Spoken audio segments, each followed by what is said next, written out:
자, 이렇게 외적 소명과 내적 소명 두 종류가 있는데, 그런 외적 소명과 내적 소명과의 관계를 보도록 하겠습니다. 그래서 제가 설명드린 것을 정리하자면 이겁니다. 자, 이것은 이제 중요한 얘기인데, 같이 한번 그 소리 읽어볼까요? 시작. 하나님의 부르시는 명령인 소명은 외적 소명과 내적 소명이 있으며, 외적 소명이 있는 상황에서 내적 소명을 통하여 택자를 구원하시는 것이 하나님의 기뻐하시는 방법이다. 하나님의 기뻐하시는 방법이다 쓸까? 하나님의 유일한 방법이라고 써도 큰 문제는 없어요. 이거 외에는 없어요. 그래서 외적 소명이 있는 상황에서 내적 소명을 통해서 택자를 구원하시는 것이 하나님이 기뻐하시는 전도의 방법이에요. 아까도 지금 전도에 미련한 것이라고 얘기를 했었잖아요. 그렇죠? 왜 미련하냐? 이거를 계량적으로 따지고 통계적으로 따지고 경영적으로 따지면 못해요. 이처럼 미련한 것이 없죠. 근데 우리는 어떤 계산법이 있냐면 한 영혼이 천하보다 귀하다라고 하는 그런 하나님의 말씀을 붙잡고 한 영혼을 찾으시는 하나님의 마음을 우리가 섬겨드리고자 우리가 가진 것을 다 부어서 외적 소명에 쏟아붓는 거죠. 얼마나 많은 사람들이 이런 부분들을 할까요? 여러분이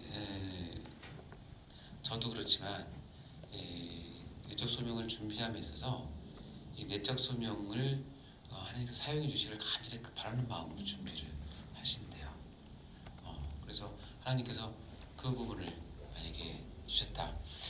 내가 어떤 모임, 집회, 어떤 설교를 준비를 했어요. 했는데 별로 열매가 없어요. 내 입장에서는 정말 최선을 다해서 했는데 열매가 없다는 것은 일체적으로는 하나님께서 그때 내적 소명을 부를 분이 별로 없었을 수도 있어요. 그리고 때가 아직 안 됐을 수도 있죠. 그러니까 여러분이 그런 것을 해서 전도 아니면 선교를 갔는데 열매가 없다. 그러니까 그렇게 생각하시면 실망할 필요가 없어요. 반면에 내가 선교를 갔는데 전도를 했는데 엄청나게 막 사람들이 반응하고 영접하고 했다. 교만할 필요가 없어요. 왜냐하면 내가 하는 게 아니에요. 왜냐면 나는 외적 소명만 잘 준비하면 돼. 이거는 좀 해야죠. 외적 소명을 덜 준비해서 성령님이 못 쓰게 하시면 그것도 참 죄송하지만 나는 내 입장에서 최선을 다했으면 맡기시면 돼서 교만할 것도 없고 또 실망할 필요도 없고 좌절할 필요도 없어요. 교회는 특별히 사역자는 하나님이 있으라고 하시는 곳에 있고 하라고 하시는 것을 하면 하나님께서 뭐 하세요? 책임지시고 쓰세요. 그렇기 때문에 조바심 안 내셔도 돼요. 저는 모르겠어요. 제가 만약에 교회를 개척했는데 10년, 20년 했는데 성도들 별로 없다. 뭐 어쩔 수 없죠. 근데 하라고 한 거는 분명하고 내가 순종을 했어. 근데 나는 원하는 거는 하나님께서 이 정확한 하나님의 말씀과 복음이 외적 소명을 통해서 선포되는 그 자리는 하나님께서 반드시 사용하신다고 저는 믿어요. 그래서 여러분 전도할 때 제일 중요한 건 뭐냐면 제대로 된 외적 소명이 선포되는 그 자리에 그 사람을 데려다 놓는 게 가장 중요한 전도예요. 그래서 교회에서 여러분 예를 들어서 아이들 총동원 전도 주일 내시는 이런 거 하잖아요. 그래서 애들 많이 불러보잖아요. 선물도 많이 준비하잖아요. 그럼 거기서 가장 신경 써야 될 건 뭐냐면 그 아이들에게는 복음 제시 말씀이에요. 네. 그거 하려고 쓴 거잖아요. 그 많은 돈을. 그러니까 거기에 좀 둬야지 이것저것 프로그램하고 뭐하고 해서 말씀 전하는 시간이 줄어들면 그거는 안 되는 거죠. 그래서 외적 소명이 있는 상황에서 내적 소명을 통해서 하나님께서 구원을 시작하는 유일한 방법이고 하나님께서 하시는 방법 이외에 다른 방법을 저는 못 찾겠어요. 그럴 수 있죠. 하나님께서 전지전능하시니까 2026년 4월 며칠 여기에 있는 모든 사람은 그냥 하나님 믿어라 하고 하나님 명령하시면 못할 게 뭐였어요? 믿을 수 있죠. 근데 하나님께서 그렇게 안 하세요. 그렇게 안 하세요. 예를 들어서 들어볼까요? 여기서부터 아주 먼 아프리카 아주 밀림의 한 부족에 우리가 이제 보니까 하나님께서 창세전에 예정한 우리 표현대로 개신교로 표현한다면 하나님께서 예정한 한 사람이 있어요. 그럼 그 사람을 구원하기 위해서는 어떤 게 더 효율적이냐면 하나님께서 직접 믿어라, 수리수리 마스 믿어라. 그 사람이 믿으면 되잖아. 그러면 깨끗하잖아요. 근데 그렇게 안 하세요. 100명의 선교사를 보낼 수도 있지. 그렇죠. 그 한 사람을 위해서 한국에서, 미국에서 누군가 아프리카에 대한 마음을 품고 그 마음이 뜨거워서 견딜 수 없게 만들어서 자기가 신학을 하게 되고 시간과 그걸 다 투자를 하게 되고, 그래 어떻게 해요? 결국 거기로 찾아가게 되는, 비행기 태우고 가게 합니다. 지금 비행기지만 옛날에는 배 타고 갔어요. 몇 달 걸리면서. 그래서 한국 온 거 아니에요? 그래서 그 사람이 가서 거기 가서 어떻게 해요? 외적 소면을 그걸 바로 합니까? 언어 배워야 되죠. 생활 배워야 되죠. 그 생활이 몇 년 걸리잖아요. 어느 정도 기반이 되었을 때 이제 외적 소명을 하게 하시고 하나님께서 합당한 때에 그 한 사람이 그 외적 소명을 듣게 하시는 거죠. 외적 소명은 결코 유쾌한 소리가 아니에요. 거기 가서는 이렇게 살면 안 됩니다. 당신들이 믿는 신은 우상입니다. 당신을 만드신 분이 있는데 돌아와야 됩니다. 안 그러면 여러분 지옥 갑니다. 이거 어느 사람이 좋아하겠어요? 다 싫어하죠. 돌 던지고 창 던질 수 있어요. 근데 뭐냐면 그 한 사람, 하나님께서 염두된 한 사람은 그게 그냥 안 들리고 다른 친구들이나 다른 추장들이나 다른 부족의 사람들은 다 죽을 놈이라고 하는데 그 한 사람만 그 얘기 듣고 가슴이 덜컹한 거예요. 그 방법을 쓰신다니까요. 그래서 그게 미련하다고 얘기하는 거예요. 그것이 유일한 방법이다. 그래서 외적 소명과 내적 소명의 관계는 우리가 잘 이해해야 되고, 우리는 말씀을 수종 듣는 사람이기 때문에, 그렇죠? 예, 외적 소명을 바라보며 외적 소명을 잘 준비하는 여러분이 되시기 바랍니다. 자, 질문 하나 해볼까요? 그럼 금방 했던 외적 소명과 내적 소명 관계에서 본다면 이 부흥이란 게 어떻게 생각하세요? 부흥이 뭘까? 말씀이 왕성해지는 거. 이거 준비하다가 갑자기 생각나서 적은 거예요. 부흥이 뭘까? 도대체 이 시대에 부흥을 달라고 할 때 부흥이 뭔가 생각해보면, 예를 들어서 전도하는 거. 우리가 평상시는, 다시 얘기하면 우리 일상생활할 때는 우리가 만 개의 외적 소명을 준비해서 한 사람을 구했는데 하나님께서 부흥을 선포한 그 지역과 그 시간에는 만 개가 아니라 10개밖에 못했는데도 7, 8명이 내적 소명이 오는 거야. 그 퍼센트로 따지면 우리는 0.001% 갖고 생각을 하다가 하나님의 특별한 은혜와 특별한 계획과 특별한 뜻이 있으면 그 특별한 장소와 그 시간에는 특별한 일들을 통해서는 그 확률이 확 올라가는 거예요. 그래서 부흥 누가 하시냐면 결국 하나님께서 하시는 거예요. 아멘. 방법은 뜨겁게 찬양한다고 붙는 게 아니라 하나님께서 작정하시고 외적 소명을 붙잡고 있는 성도들에게, 예전에는 너무 낮은 확률이었지만 이 확률을 어떻게 해요? 갑자기 늘리심으로 하나님의 백성을 갑자기 모으시는 거예요. 그래서 그의 영혼을 불타게 하시는 거고, 하나님의 백성을 삼으시는 거고, 또 어떻게 해요? 아까 얘기했던 믿음의 성장이나 이런 것이 확 타오르게 하는 것이 부흥이죠. 부흥도 마찬가지예요.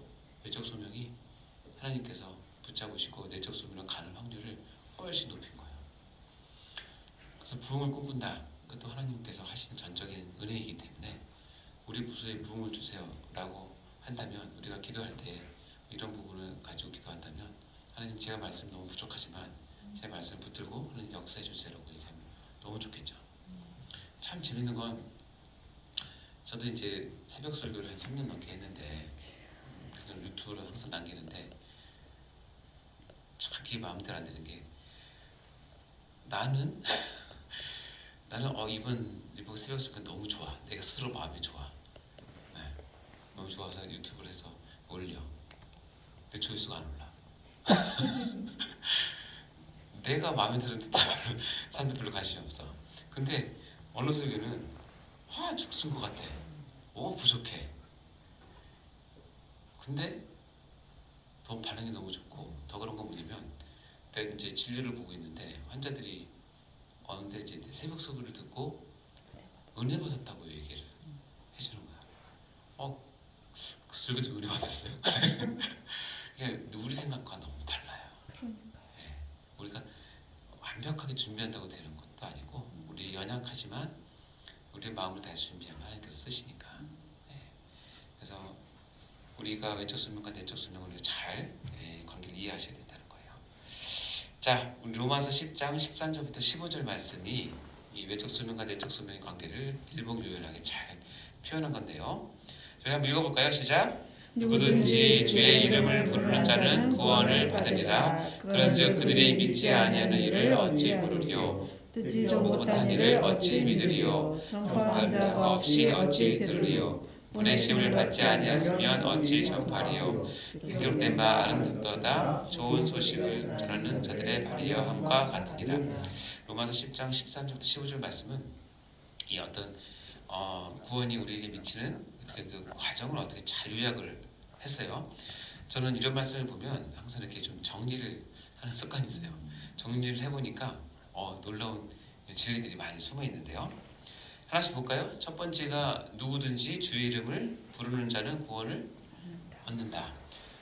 구원을 얻는 자는 뭘 해야 되냐? 주의 이름을 불러야 돼요. 그러니까 주의 이름을 불러야 구원을 받는다. 얻는다. 이제 주의 이름을 부르는 자는 이제 나중에 또 신앙 가서 얘기하겠지만 주여 예수님 하고 내가 인식하고 부르는 것이 아니라 여기서 부른다라고 하는 말 뜻은 뭐냐면 자기의 전인격과 삶을 내놓고 인정한다는 뜻이에요. 왜냐하면 이 당시 초대교회만 하더라도 주를 인정하고 부른다, 예수님을 부른다라는 의미는 예수님 이렇게 부르는 게 아니라 지금 우리 상황에서는 밖에서 예수님 불러도 아무도 시비 거는 사람 없고 아무도 때리는 사람 없고 경찰이 와서 체포하거나 그런 거 없잖아요. 감옥에 없어. 예수님 부르든 예수님 찬양하든 근데 이 당시만 해도 특히 로마의 박해 시대만 해도 예수님이란 게 부르는 게 들키면 어떻게 돼요? 가용되는. 바로 체포됩니다. 그리고 자기가 가진 모든 재물, 자기 직장, 자기 가족도 위험하고 심지어는 다 죽습니다. 그리고 자기가 속한 공동체도 죽을 수도 있어요. 그래서 주의 이름을 부른다라고 하는 것의 의미는 뭐냐면 나의 믿음이 나의 삶으로 행함으로 일치됐다는 뜻을 의미하는 거예요. 이것이 야고보서에서 말한 행함이 없는 믿음이 아니라 행함과 믿음이 같이 있는 그 믿음을 얘기하는 거겠죠. 자, 주의 이름을 부르는 자는 뭘 얻어요? 구원을 얻어요. 그렇구나. 주의 이름을 부르면 구원을 얻는구나. 그 다음 구절에 뭐예요? 그런즉 저희가 믿지 아니하는 자를 어찌 부르려. 자, 부르고 싶어요. 부르려면 어떻게 해야 되는데? 믿어야 된대요. 믿으시죠? 네. 믿어야 부르죠. 그렇구나. 믿어야 주의 이름을 부르고 그래야 내가 구원을 얻는구나. 그렇구나. 그 다음 단계 볼까요? 듣지 못한 일을 어찌 믿으리요. 그럼 믿으려면 뭐 해야 돼요? 들어야 돼요. 들어야 돼요. 들어야 믿고 믿음이 생기고 믿어야 주의 이름을 부르고 그래야 구원을 얻는다라는 말이에요. 그렇구나. 그럼 어떻게 됐지? 하고 봤더니 전파하는 자가 없이 어찌 들으리요. 전파를 해줘야 내가 뭘 들을 수 있구나. 자, 전파하는 자와 들어야 이 사이가 전파하는 자가 뭐예요? 외적 소명이고 듣는 게 내적 소명이 가는 거죠. 잠깐만요.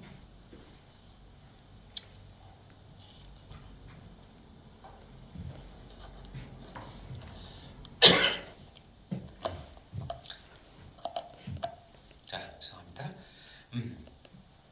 전파하는 자가 없이 어찌 들으리요 그랬죠. 그러니까 전파하는 것은 외적 소명이고 이 단계를 뛰어넘어서 들어서 믿음으로 가는 게 내적 소명이죠.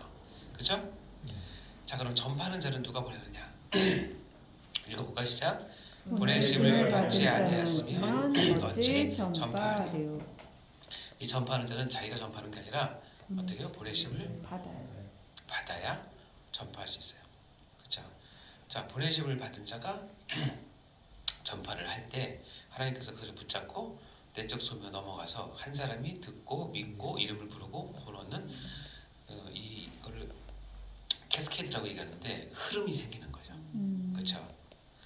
자, 그러면 여기서 보면 보내심을 받은 자는 반드시 해야 될, 즉 사명자는 해야 될 일이 있는데 전파를 하는 거예요. 이 과정을 어떻게 표현하냐면 기록된 바 아름답도다 좋은 소식을 전하는 자들의 발이요 하면서 이 구원의 과정에 있어서 칭찬하는 것 뭐냐면 이 보내심을 받은 자가 전파하는 것을 아름답다 얘기하는 거예요. 그리고 찾아가는 발이 너무 아름답다라고 얘기하는 거죠.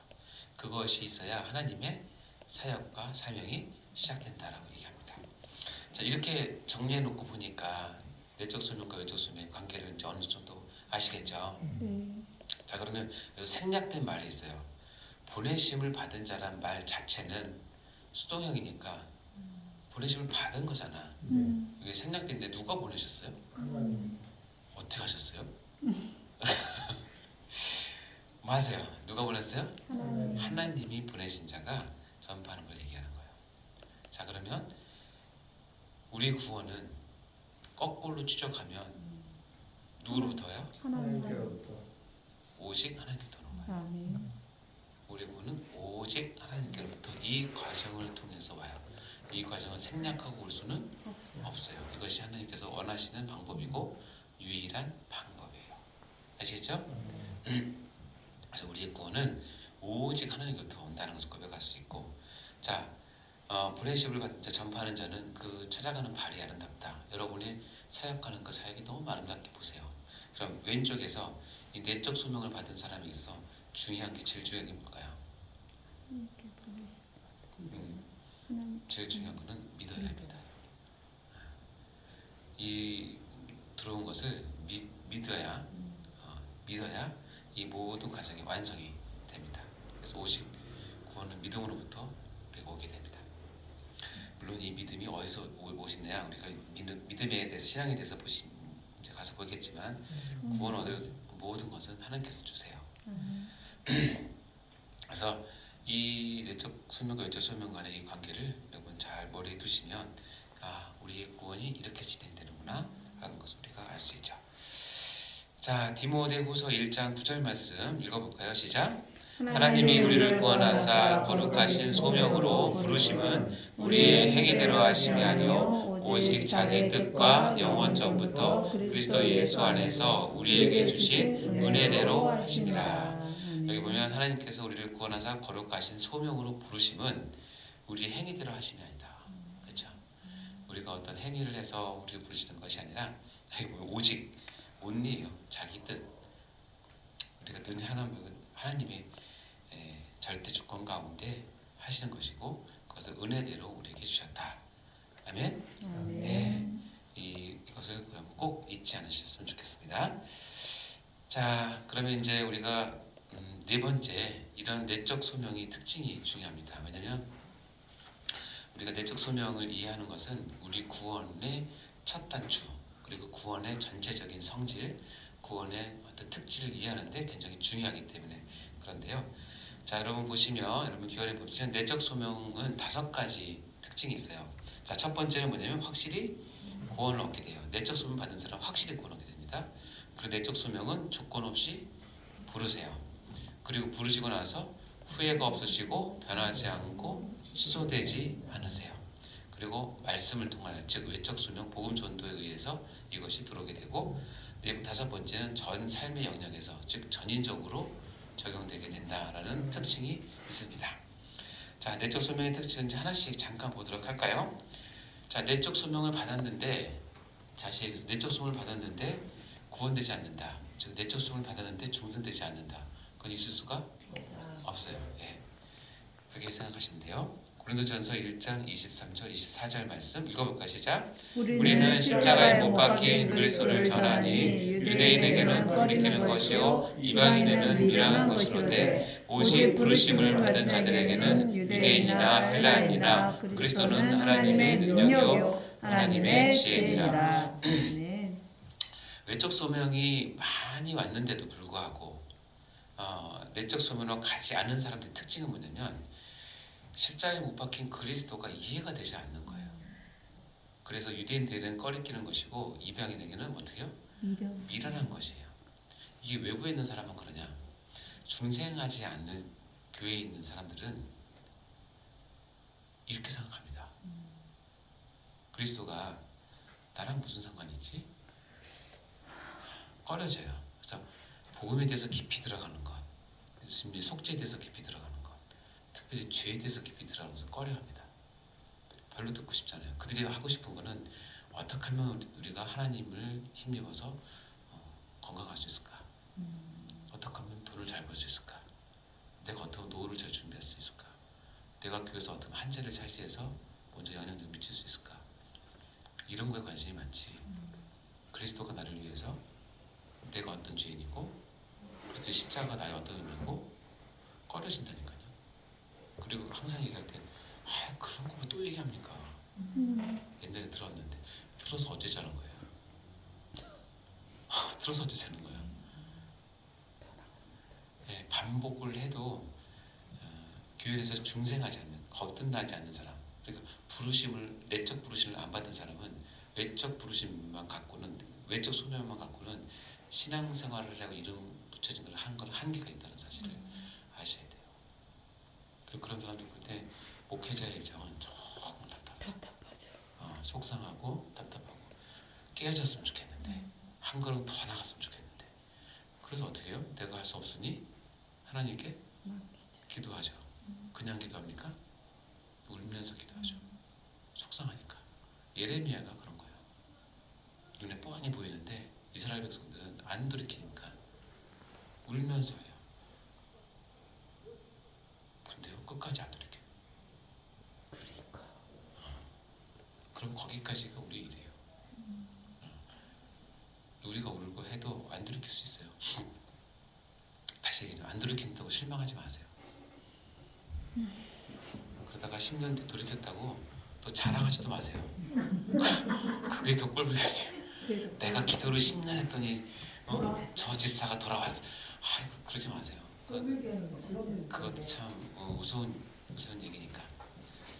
자, 그래서 부르심을 받은 자들에게는 내적 소명은 이 자체가 하나님의 능력이고 하나님의 지혜라는 거예요. 그래서 우리가 이 내적 소명은 확실히 구원을 받게 되는 첫 출발이기 때문에 여러분 너무나 귀하죠. 우리 구원이 그렇게 이루어진다는 것을 꼭 아셔야 되고요. 자, 우리 사도행전 13장 47절 48절 한번 읽어보겠습니다. 시작. 주께서 이같이 우리에게 명하시되 내가 너를 이방의 빛으로 삼아 너로 땅끝까지 구원하게 하리라 하셨느니라 하니 이방인들이 듣고 기뻐하여 하나님의 말씀을 찬송하며 영생을 주시기로 작정된 자는 다 믿더라. 이처럼 그 사도 바울이 이방인들에게 고린도 교회가 그런데 내가 너를 이방의 빛으로 삼아 너로 땅끝까지 구원하게 하리라 하셨느니라 하니 이방인들이 뭐예요?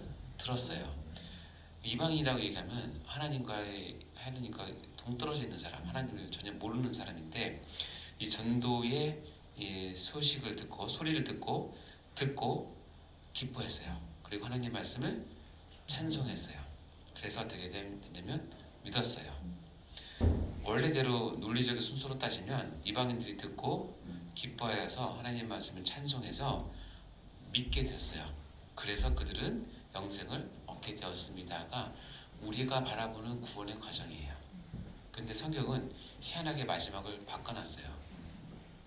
어떻게 바꿔놨냐면 이방인들이 사도 바울의 전도를 듣고 기뻐했어요. 그리고 그들이 하나님 말씀을 찬송했어요. 그러면서 마지막 최종의 믿음이 가기 전에 이런 단서가 있어요. 영생을 주시기로 작정된 자는 다 믿더라. 믿더라예요. 그렇죠? 이것을 헬라 원문으로 그대로 하면 그들은 믿었는데 그들 모두는 영생에 이르도록 작정된 자였다라고 성경에서 알려줘요. 이거는 자, 여러분 눈으로 볼 수 있는 부분이에요? 절대 못 봐요.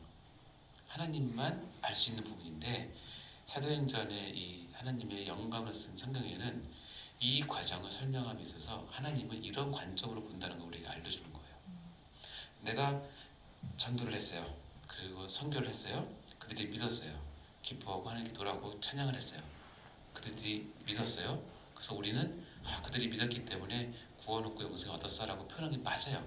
틀린 말은 아니지만 그 안에 있는 영적인 본질은 뭐냐면 하나님께서 이미 영생을 주시기로 작정된 자를 불러 모아 주시고 아까도 얘기했지만 마음을 이미 다 다듬어 주시고 그들의 상황 가운데 이번에 꼭 복음을 들을 수 있는 어려운 아까 박 교수님 얘기처럼 어려운 상을 만들어서 더 이상 빼도 받지 못하는 상황 가운데 있게 하셔서 하나님의 영생을 주시기로 창세전에 예정된 그것을 어떻게 해요? 그것을 이 기회를 통해서 믿게 함으로 뜻을 이루었다는 거예요. 그래서 중요한 것이 하나가 있냐면 우리가 예정을 할 때 사람들이 제일 많이 물어보는 게 뭔지 아세요? 하나님이 구원하기로 예정하셨다면서요. 창세전에. 그러면 처음 교회 다니는 사람과 처음 교리 듣는 사람이 첫 번째 질문은 그럼 왜 우리 전도해요? 하나님이 예정하셨다며. 하나님이 구원하신다며. 우리 왜 전도해요? 자, 이 부분이 모르면 그 말이 맞을 수 있잖아요. 그리고 표면적으로 맞죠. 하나님께서 예정하셨고 구원하시기로 작정하셨는데 그리고 그렇게 하실 건데 능력도 있으시고 하실 건데 우리가 거기 가서 그 전도를 왜 해요? 안 해도 다 하실 건데 어차피 하나님이 급하시지 뭐 나는 안 급한데 이거죠. 근데 그것은 그 말은 맞지만 그것은 하나님께서 기뻐하시는 방법이 아니고 하나님 선택한 방법도 아니에요. 따라서 그쪽 가는 것은 하나님의 뜻을 어기는 거예요. 이론상 맞지만 예정을 잘못 적용하면 이렇게 된다는 거예요. 그러나 예정을 정말 잘 적용하면 내가 하는 것은 어떻게 해요? 최선을 다해서 말씀을 전하고 선포하죠. 그리고 모든 결과가 날 때 이 눈으로 봐야 돼요. 하나님께서 이 사람들을 예정하셨고 이 시간에 우리 집회를 통해서 이 설교를 통해서 이 시간을 통해서 구원하시기로 하나님께서 작전을 하시고 성령께서 한 사람 한 사람 불러 모아서 하게 하셔서 그때 너무나 영광스럽게 내가 쓰였네. 참여하는 자. 영광. 내가 거기 쓰였네. 이게 미치도록 감격스러운 거예요. 아멘. 이게 미치도록 나를 눈물 나게 하는 것이고 이게 진짜 예수 믿는 맛이에요. 아멘. 그러면 그것이 어디서 오냐면 영생을 주기로 작정된 자라고 하는 예정론을 바로 이해했을 때 나오는 거예요. 아멘. 그래서 아까도 눈을 강조하지만 내가 계획했는데 안 됐다라고 실망할 필요도 없고 내가 계획한 것보다 훨씬 더 잘 돼서 야 내가 정말 말씀 잘 전하나 보다 내가 정말 그 유능한 사역자인가 보다 그렇게 생각 안 하셔도 돼요. 그렇게 그냥 생각하지만은 그렇게 생각하지 마세요. 네. 그렇게 생각하면 안 되나? 한 5초만 생각하세요. 근데 하나님이 인격적이시기 때문에 여러분의 그 과정 가운데서 끝나고 나서 여러분을 위로해 주실 때 하나님께서 정말 인정해 주십니다. 아멘. 그 인정을 받으셔요. 아멘. 너 정말 수고했다. 아멘. 내가 널 이번에 정말 잘 썼는데 야 다음도 한 번 더 부탁할 수 있겠다. 거기까지만 하시면 돼요. 그럼 됐잖아요. 아멘. 이렇게 했는데 담임 목사님 안 나눠준다고 삐지고 막 그러시면 안 돼요. 삐지고.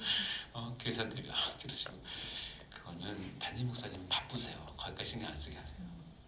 그냥 담임 목사님은 일하는 일을 보고 감사하고 기도할 수 있게끔만 하시면 돼요. 아시겠죠? 이 구조는 굉장히 중요한 구조이고 외적 소명과 내적 소명이 이해가 될 때 예정론을 이해하게 돼요. 자 마지막 나머지는 세 번째 세션에서 하도록 하겠습니다.